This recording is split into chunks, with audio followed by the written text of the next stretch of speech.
A problem often encountered in older buildings: rising damp. As the graphic here shows, a horizontal barrier is missing in the masonry.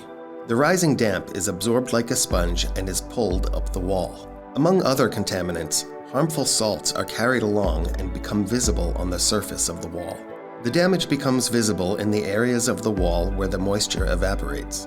The salts crystallize on the surface and destroy plaster and masonry. The consequences are spalling, destruction of the mortar joints, reduced thermal insulation, and damage to the building structure. Before repairing damaged masonry, a careful survey and analysis must be conducted by a specialist.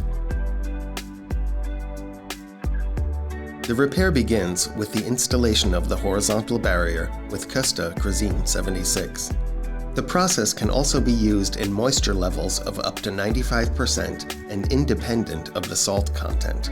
Due to its low density, Köster Crisin 76 penetrates into even the smallest pores and displaces water from the capillaries.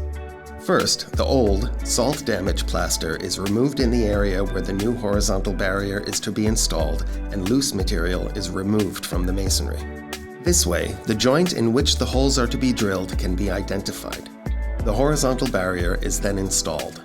Köster Crisin 76 has been tested according to the WTA standard up to a moisture content of 95%.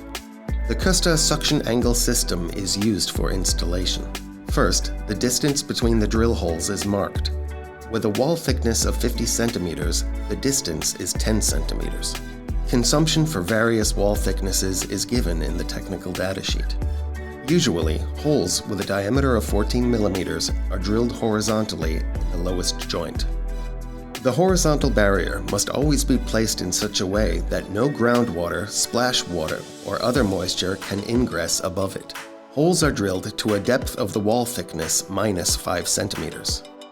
The drill holes are cleaned with pressurized air. Then the capillary rods are measured. Their length is the depth of the drill holes plus 7 centimeters. The capillary rods are inserted into the wall using the installation tool for capillary rods. The capillary rods must protrude 7 centimeters from the wall to reach the bottom of the reservoir of the suction angle. Then the suction angles are installed.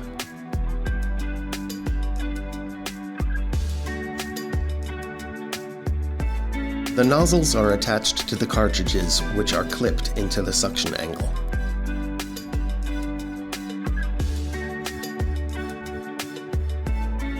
The cartridges are empty after an average of 24 to 48 hours. The cartridges and suction angle are removed in reverse order. The capillary rods are cut flush with the surface and remain in the wall.